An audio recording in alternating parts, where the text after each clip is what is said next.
ஓம் நமச்சிவாயம். திருவண்ணாமலையை பற்றி இப்போ ஒரு முக்கியமான ஒரு தகவல் ஒன்று நான் இந்த பதிவில் சொல்ல விரும்புகிறேன். என்னன்னு பார்த்தீங்கன்னா, திருவண்ணாமலை வந்து ஒரு ராஜா கட்டின கோவில் இது. அது எல்லாருக்கும் தெரியும். ராஜா கட்டின கோவில். அந்த கட்டின ராஜாவுக்கு வந்து குழந்தை இல்லை. அதுக்காக தான் அந்த கோவிலை அவர் கட்டினார். அது என்னன்ற ஒரு வரலாறு நான் கொஞ்சம் ஷார்ட்டாக சொல்கிறேன். அதை கொஞ்சம் கேளுங்க. என்னன்னு பார்த்தீங்கன்னா, ராஜா குழந்தை இல்லைன்னு சொல்லிட்டு குழந்தை ரொம்ப மிக நல்லா குழந்தை இல்லைன்னு சொல்லிட்டு மந்திரியை கூப்பிட்டு ஒரு ஆலோசனை கேட்குறாரு. மந்திரியை கூப்பிட்டு ஆலோசனை கேட்கும்போது அவர் என்ன சொல்கிறாரு, இந்த திருவண்ணாமலையில் ஒரு கோவில் ஒன்று கட்டுங்க, சிவாலயம் உருவாக்குங்க, சிவாலயம் உருவாக்குனீங்கன்னா உங்களுக்கு குழந்தை பிறக்கும் அப்படின்னு சொல்லிட்டு மந்திரி சொல்கிறார். ராஜானாலே மந்திரியை கேட்டு தானே ஒரு ஆலோசனை பண்ணி தானே செய்வாங்க அப்படின்னு கேட்குறாரு.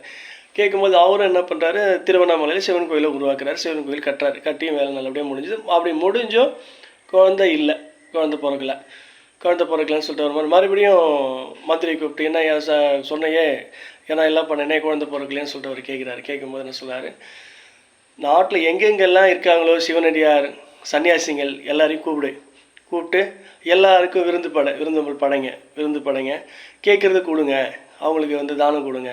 அப்படி கொடுத்தேன்னு சொன்னால் கண்டிப்பாக அவங்களுக்கு குழந்தை பிறக்கும் அப்படின்னு அந்த மந்திரி சொல்கிறாரு.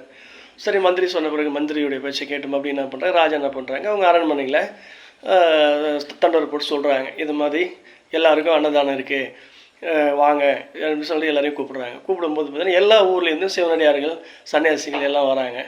எல்லாம் வந்துட்டு கலந்துட்டு வராங்க. வந்துட்டு எல்லாருக்குமே ராஜா அவங்களுக்கு வந்து விருந்தோம்பல் பண்ணுறாரு, நல்லா பண்ணுறாரு. எல்லாம் வராங்க, சாப்பிட்டுட்டு அவங்களுக்கு என்ன கேட்குறாங்களோ கேட்குறத கொடுக்குறாரு.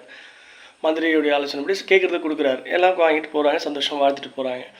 அப்படி இருக்கும்போது என்ன பண்ணுறாங்க, கைலாயத்துலேருந்து சிவன் வரார். நேராக இந்த ராஜாவுடைய அந்த உண்மையான பக்திக்காக பார்த்து ராஜா கைலாயத்துலேருந்து சிவன் வரார், திருவண்ணாமலை வரார். வரும்போது பார்த்திங்கன்னா அவர் மட்டும் வரல, அவர் கூட ஒரு 30 பூதகணங்களை கூட்டிகிட்டு வரார். 30 பூதகணங்களை கூட்டிகிட்டு வர வழியில் அந்த 30 பூதகணங்களை ஒரு தெருவில், திருவண்ணாமலையில் ஒரு பகுதியில் ஒரு தெருவில் அந்த 30 பூதகணங்களையும் விட்டுறாரு. ஏன் விடுறாருன்றதை நான் அப்புறம் பிறகு உங்களுக்கு சொல்கிறேன். விட்டு வந்துடுறார். ராஜா வீட்டுக்கு வரார். ராஜா வீட்டுக்கு வந்த பிறகு ராஜா அவருக்கு என்ன எல்லாம் செய்கிறார். அவருக்கு பன்னீரில் குளிக்க வச்சு, சிவன் அவருக்கு தெரியாது, ஒரு சன்னியாசிங்கிறது தெரியும்.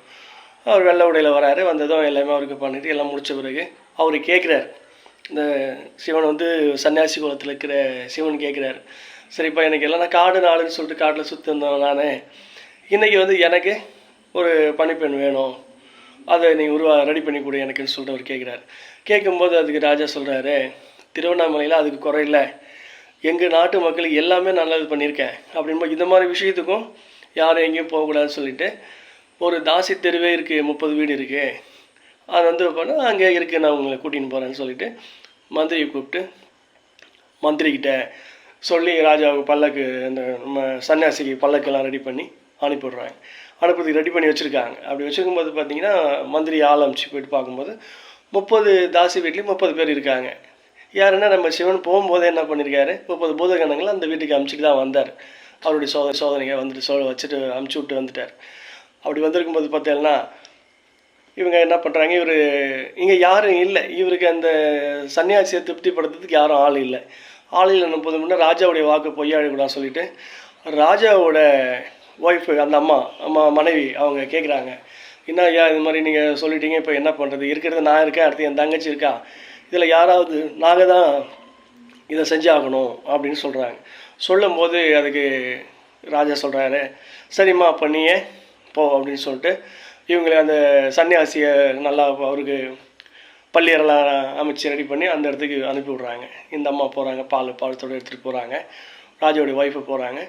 போயிட்டு சரி அந்த பால் பழத்தை வச்சுட்டு அந்த சன்னியாசி காலில் விழுந்து கும்பிட்டதும் அந்த அம்மா காலில் வந்து சன்னியாசி காலில் விழுந்ததும் அந்த சன்னியாசி குழந்தையாயிடுறாரு. குழந்தையானதும் இவங்க ஒன்றுமே புரியல. ராஜாவை கூப்பிட்டு, என்னய்யா இது மாதிரி நான் இந்த சன்னியாசி காலில் விழுந்ததுமே பார்த்தா அது குழந்தையா இருக்குது, அப்போ வந்தது யார் அப்படின்னு பார்த்தா அப்புறம் ராஜா வராங்க. வந்து குழந்தைய தூக்கி பாட்டுன்னு பார்க்கும்போது பார்த்தோன்னா வானத்துக்கும் பூமி விஸ்வரூபம் எடுத்துருக்கிறார் சிவன். அப்படி உண்மையான அந்த பக்திக்காக அந்த சிவனே வந்து கைலாயத்துலேருந்து நேராக திருவண்ணாமலையில் அந்த ராஜா அரண்மனைக்கு வந்திருக்காரு. வந்ததை பார்த்துட்டு அவங்களுக்கு ஒன்றும் புரியல. அப்படின்னு சொல்லிட்டு இன்னையிலேருந்து நான் தாயா உன் பிள்ளைன்னு சொல்லிட்டு அந்த சிவனு எல்லாருக்கும் சிவனோட பிள்ளைங்க நம்மளா இருக்கும். அப்படின்னும்போது அந்த ராஜாவுக்கு நம்ம சிவன் தான் பிள்ளையா இருக்கார். அதன் பிறகு பார்த்தோம்னா ராஜாவும் கொஞ்சம் நாளானும் அவரும் ராஜாவும் இறந்துடுறாரு. இறந்த ராஜாவுக்கு இன்னை வரைக்கும் அந்த வருஷம் வர்ற அந்த மாசி மகத்தன்னைக்கு நம்ம திருவண்ணாமலை கோவிலேருந்து சிவன் திதி கொடுக்குறாரு. அங்கே பக்கத்தில் ஆத்தங்கரைக்கு போயிட்டு அந்த ராஜாவுக்காக திதி மாதம் நம்ம வருஷத்துக்கு வருஷம் இது பண்ணிட்டுருக்கார். நம்ம மாசி மாதத்தில் வர பௌர்ணமி அன்னைக்கு வந்து பார்த்திங்கன்னா மகத்துக்கு திதி கொடுத்துட்டுருக்கார். இது ஐதீகமாக நடந்துகிட்ருக்கு. அதுபோல் வந்து பார்த்திங்கன்னா நம்ம உண்மையாக கடவுளை வணங்கணும், கடவுளை உண்மையாக நேசிக்கணும், உண்மையான பக்தனாக இருக்கணும். அப்படி இருந்தோன்னா அதே சிவன் நமக்கும் காட்சி கொடுப்பாரு, நல்லது செய்வார். நன்றி, வணக்கம்.